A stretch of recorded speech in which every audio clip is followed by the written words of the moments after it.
gbogbo ẹ̀yin abiyamọ ayé tẹ́ ẹ lórí ọ̀fẹ́ tẹ́ ẹ ń wo fọ́nrán yìí, àdúrà mi fún gbogbo yín mọ̀ ní wípé ẹ mọ̀ ní fojú sunkún ọmọ, ẹ mọ̀ ní níbànújẹ́ lórí ọmọ. Ẹ̀yin èèyàn, ṣé ẹ gbàgbé ọ̀rọ̀ Samuel Ajéwọlé tá a post lọ́sẹ̀ tó kọjá sórí ìkànnì yìí, ibi tí bàbá arúgbó ti wá ké gbàjarè pé kí gbogbo ọmọ Nàìjíríà kí wọ́n gbà òun. Ṣọ́ọ̀ṣì lọmọ ń lọ, lẹ́yìn ọ̀rẹ́ yìí wọ́n wá Samuel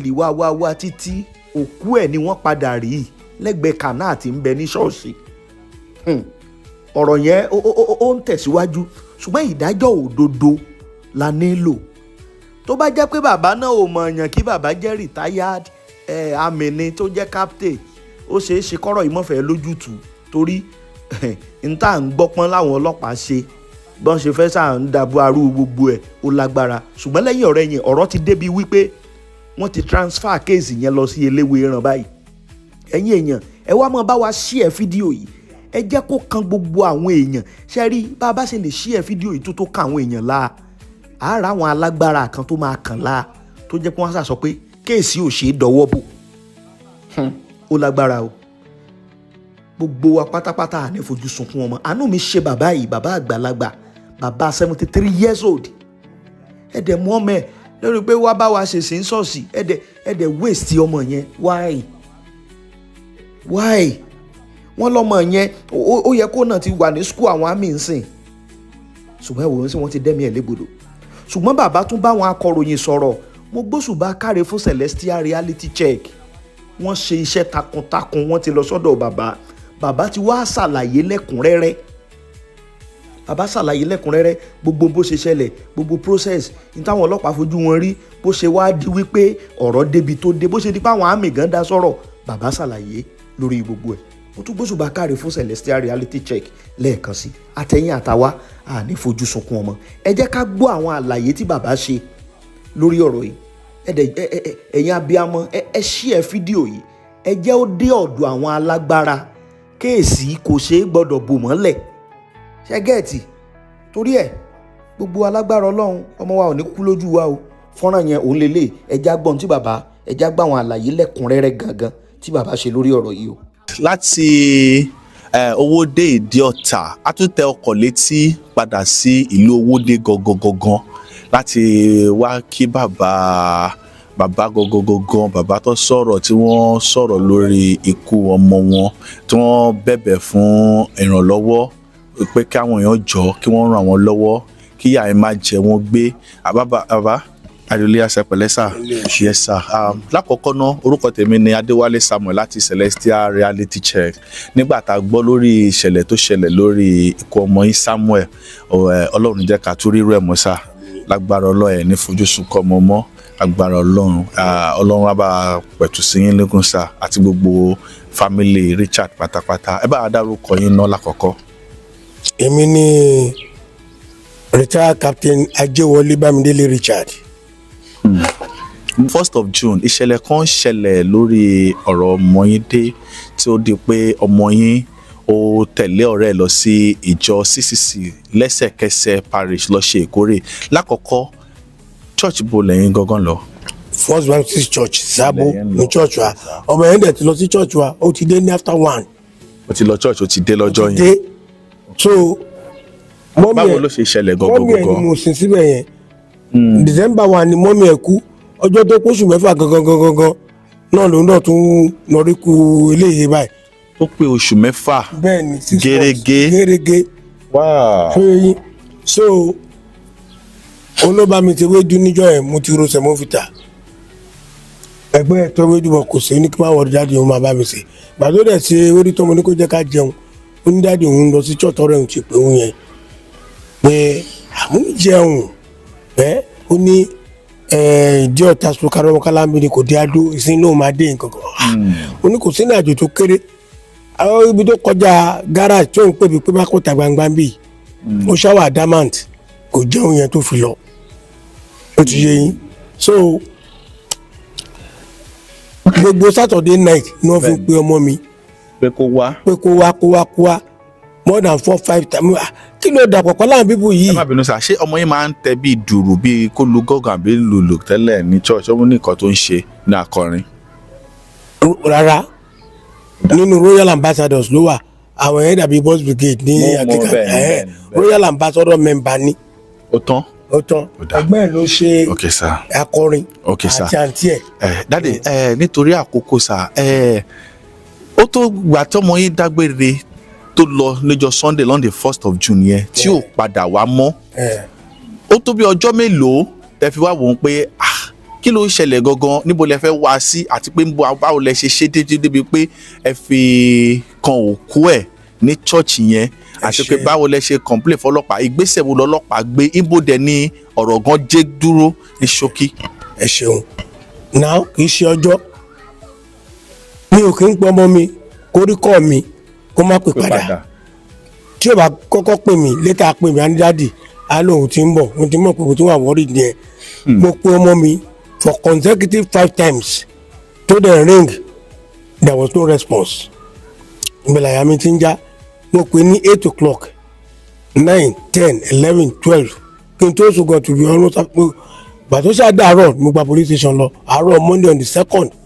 mo lọ make formal report fún àwọn ọlọ́pàá dẹ̀ sọ wípé so IPO tí mo nu Napoleon ló ń jẹ́ ó ní ọmọ track phone èmi ò dẹ̀ gbọ́ nǹkan kan by Tuesday mi ò gbọ́ anything ìgbà tó wá di Wednesday lẹ́kìn wọ́n wá confam fún pé school kan wà ní junction tẹ́ bá ti gba títì lóríta God Mercy Northern Primary School ìkan náà teachers wọn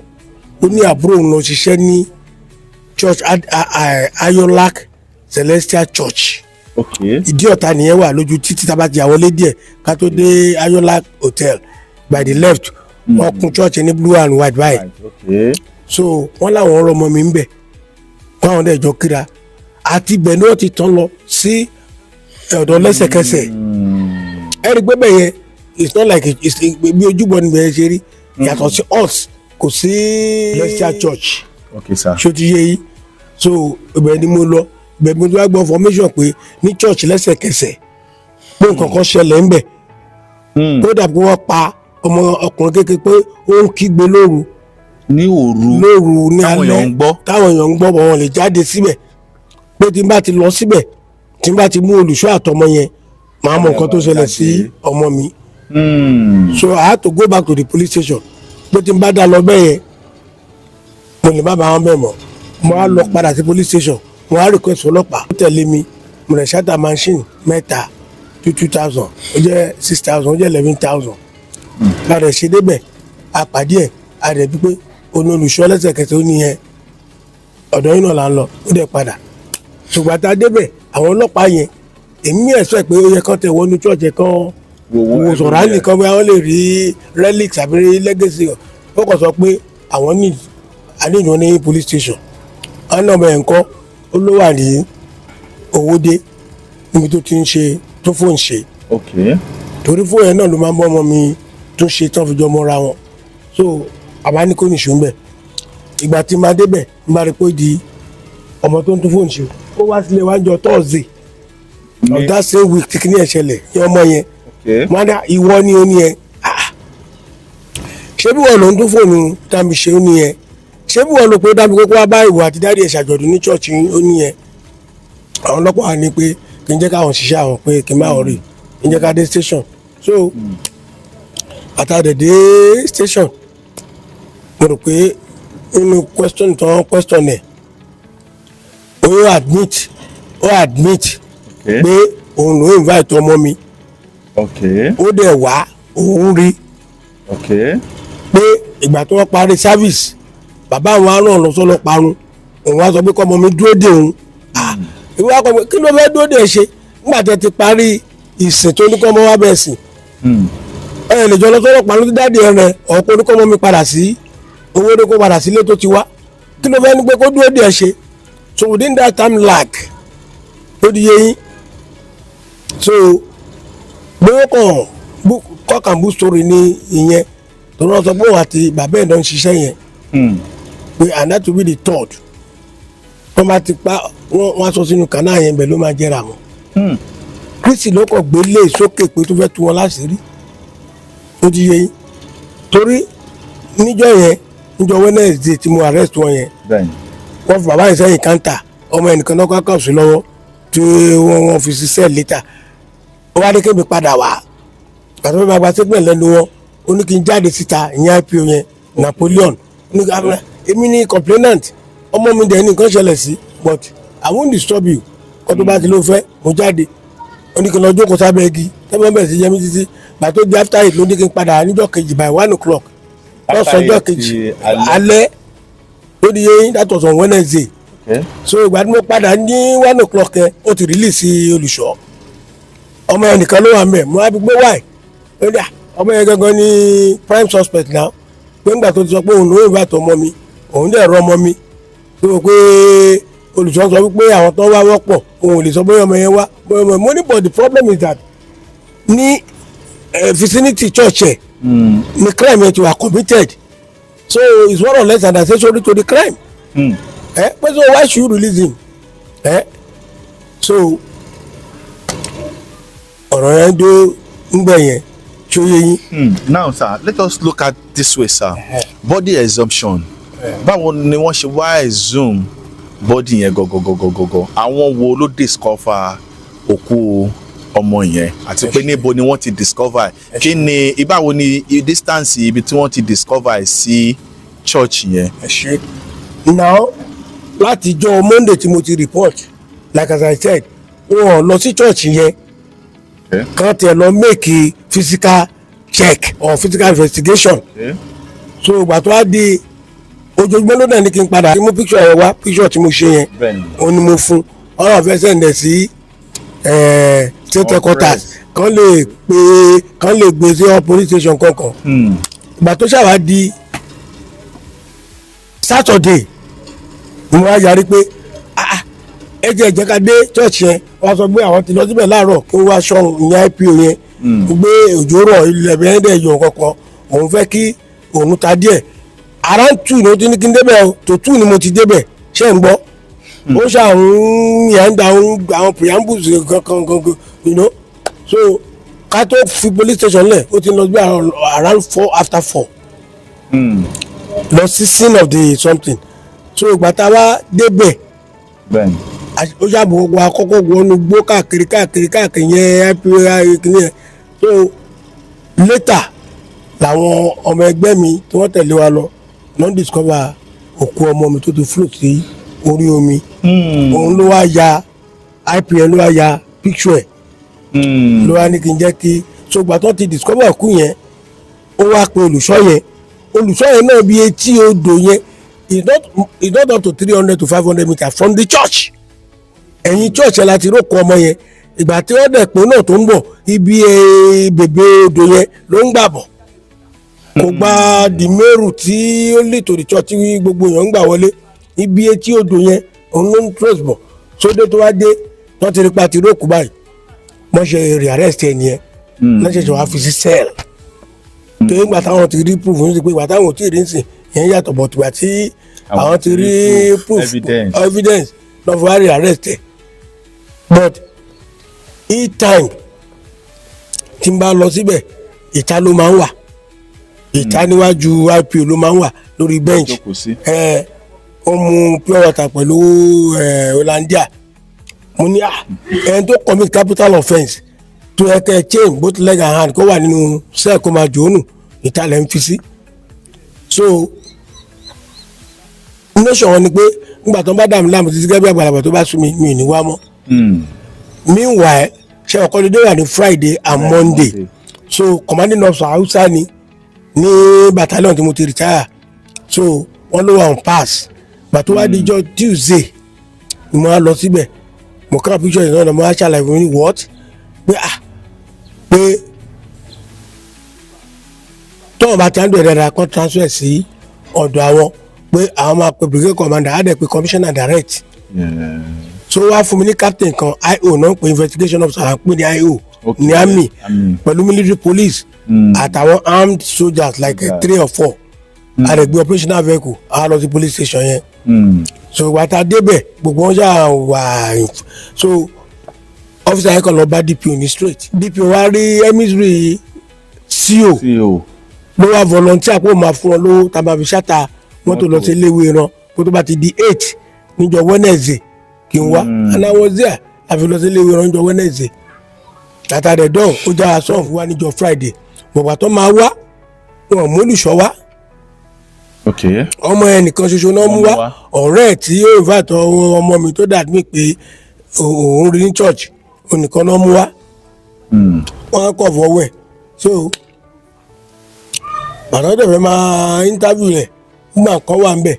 tó jẹ́ pé ọmọ tiẹ̀ náà ọ̀rẹ́ bọ́ yẹn ni wọ́n pè ní Ramadan so Ramadan yẹn náà tọmọ yẹn àwọn méjèèjì náà ń pọ̀ mọ́ mi ní Saturday night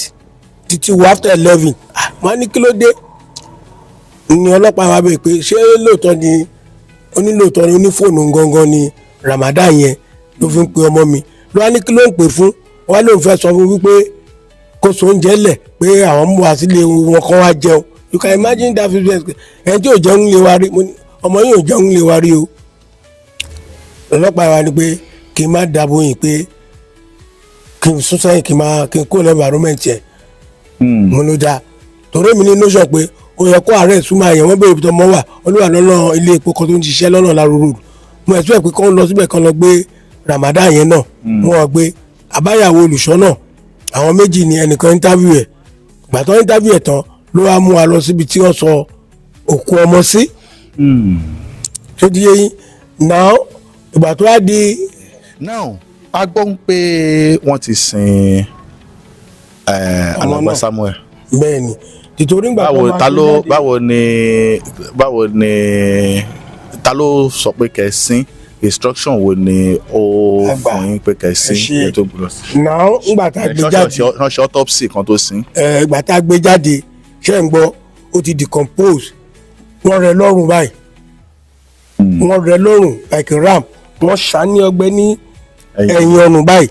wọ́n ṣá ọwọ́ méjèèjì wọ́n ṣá ẹsẹ̀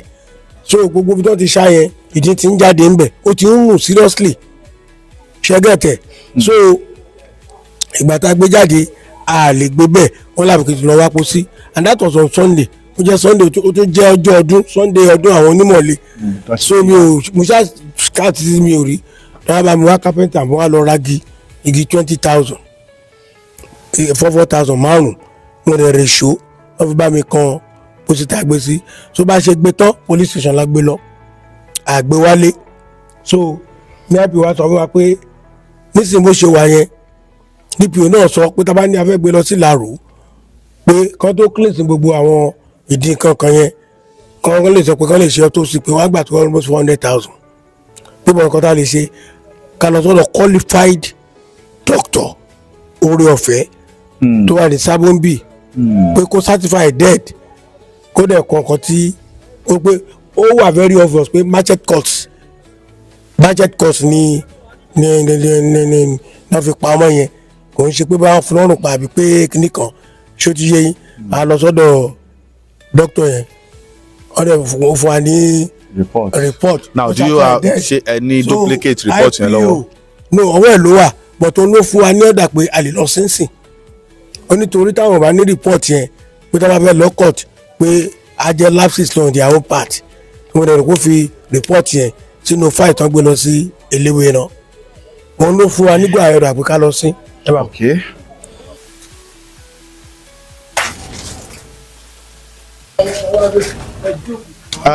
bá ti ní kí wọ́n.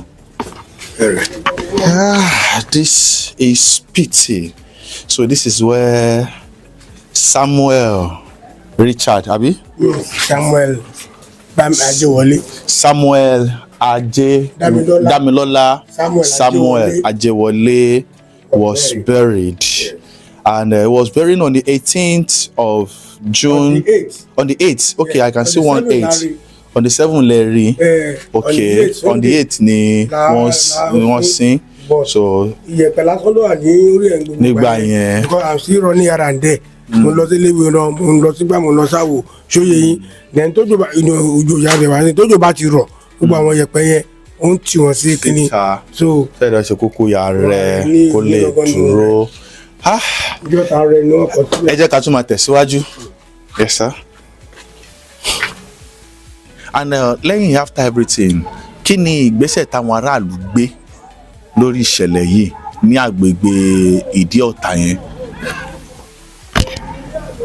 ṣé mọ̀ àwa sọ wípé kíní excavator tó ń ṣe pé kíní yẹn ó ti yé yín tírú nǹkan yẹn dẹ̀ ń ṣẹlẹ̀ torí IPO béèrè pé ṣérú ẹ̀ ṣẹlẹ̀ rí wọn nígbà tó ṣẹlẹ̀ pé òrò jáde. òrò jáde. ọlẹ́nìkan náà ó lọ ká bóyá òrò ẹsẹ̀ yọ̀ sínú kan nínú àwọn omi yẹn pit yẹn kaná yẹn ǹdẹ̀ pé ibẹ̀ náà ló rà sí tí ó yé yín so àwọn ò gbé bẹ̀ nǹkan ṣẹlẹ̀ sí ọmọ tàwa làwa fi lọ síbẹ̀. ṣé wọ́n wá sí police station láti ìlú yẹn ṣé ìlú rán representative wá láti wá wádìí nǹkan tó ṣẹlẹ̀. baálẹ̀ wá síbẹ̀ baálẹ̀ torí mi bí wọn àwọn àgbàlagbà méjì pẹ̀lú lẹ̀kẹ̀ lọ́wọ́ ni wọ́n á ní baálẹ̀ eré àyẹn nìyẹn ṣe ń gbọ́ so wọ́n wá síbẹ̀ so ọjọ́ níjọ́ yẹn wọ́n nígbà tó ọmọ yẹn ń lọ bí iṣẹ́ pé wọ́n rí group of people ní eré àyẹn tí wọ́n lọ sí environment tí òkú ọmọ yẹn wà wọ́n sọ pé wọ́n pa ọmọ kan síbẹ̀ pé nǹkan kan ṣẹlẹ̀ olóòwò wa padà wá sílé wa sọ fún bóyá mọ̀mọ́ òun àbí bàbá òun ni òun sọ fún lọ pé àwọn orí nǹkan kan ṣẹlẹ̀ lọ́rọ̀ táwọn nǹkan kan káwa tó lọ rárá kémi tó mú police station lọ arrest wọn ní o nínú a group of people ti láàárọ̀ pé òun pàdé wọn tó sọ pé wọ́n pa ọmọ kékeré kan sí ẹ̀yìn church wọn torí kò tó 500 meters síbi tí kàdá yẹn wà sí church ló ti yé yín láì tó ẹ ṣe dáàdì kí lẹ rò pé ẹ lè fẹ́ kí gbogbo èèyàn tó ń wò yín kí lẹ rò pé wọ́n lè ṣe fún yín lórí ìdájọ́ àti pé ṣé wọ́n ti sọ wípé wọ́n lọ sí court débi ọ̀rọ̀ lọ́ọ̀yà Adé. ẹ ṣe mo fi Kristi tó lógo jùlọ mo fi bẹ̀ yín àti ilé ológo tí gbogbo wa tá à ń sáré ẹ̀ kọ́nà ilé ìdùnnú àìkọjá káfíṣe eré jẹ́. I was born 1952. February this year mo pé 73 years. sọ̀rọ̀ mi yẹn ọmọ yẹn is 25. ṣé mo lè ẹ́bà bí ọmọ tó máa dàgbà bẹ́ẹ̀ mọ́? kò dẹ̀ ṣe pọ́ṣẹ̀ kò ṣe pọ́rọ̀ yìí. ọwọ́ ọ̀fẹ́ lẹ́nu sí pé wá bá ìwọ àti dáàdi ẹ̀ ṣàjọ̀dún ní church yìí. láì mọ̀ pé ẹ̀ ti ní evil intentions ní lọ́kàn plain mind ọmọ mi ní olófi wá síbẹ̀. so gbogbo ọ̀nà tẹ́ bá lè fi ràn mí lọ́wọ́ kíyà ẹ̀ má jẹ mí gbé ẹ gbọ́ báyìí ẹ wò mọ́mọ́ ẹ̀ nìyẹn ìgbà bó ti sọ mọ́mọ́ ẹ̀ síbí mi ò fẹ́ kí n máa jáde lójoojúmọ́ kí n rí tọ́ọ̀bù ìyàwó mi kí n tó rí tọmọ mi náà ni mo ṣe lọ sí ẹ̀yìn níbẹ̀ yẹn àwọn fámìlì jẹ́ sọ pé kémi lọ ra ilẹ̀ kan fún náà wọ́n wú òkú ní àwọn public cemeteries yẹn ṣé àti ẹ̀dúpẹ́ pé wọn ọ̀gá pa wọn ọ̀gẹ́sẹ̀ bóyá ẹ̀jẹ̀ náà lò tó rán rẹ lọ́rùn wọ́n dẹ̀ ṣá ní pàkọ́ so bóyá ẹ̀jẹ̀ náà lò bọ̀t gbàdúrà mo ṣáà ti rí kákàsọ ọmọ mi tó kù mo dẹ̀ fún ní befitting honourable burial mo pe pastor wa wọ́n wá pray wọ́n ṣe everything wọ́n dẹ̀ lọ sí nígbà táwọn ọlọ́pàá ti fún wa ní gbọ́ ẹ̀rọ pé a lè sìn. fún Ọlọ́run Elédùmarè mo fi bẹ̀ yín ẹ jọ̀ọ́ ẹ ràn mí lọ́wọ́ ẹ má yẹ kíkó ọmọ mi kó gbé bẹ̀ ẹ jọ̀ọ́ nítorí Ọlọ́run ẹ bá mi wá ìdí ọ̀rọ̀ yìí dẹ́tàlẹ̀ kò tá a máa fi rí ìdájọ́ òdodo bá Oríyọmí Hamzat ẹ ràn mí lọ́wọ́ ní courtroom l'Amẹ́ríkà ẹ jọ̀ọ́ ẹ ràn mí lọ́wọ́ ẹ ṣàánú fún mi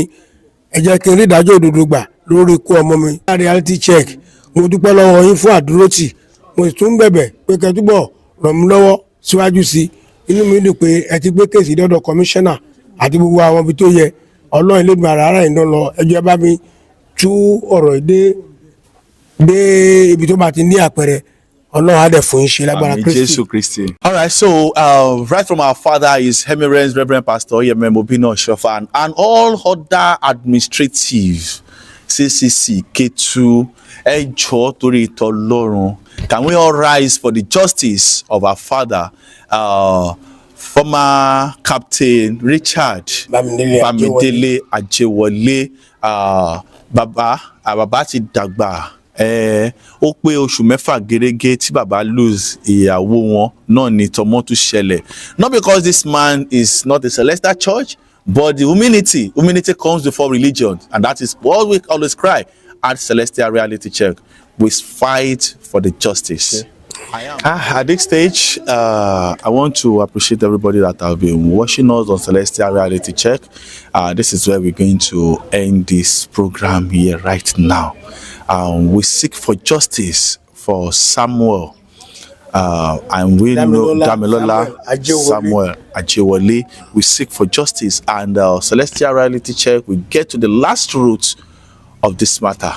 I am Adewale Samuel, reporting for Celestial Reality Check. Thank you.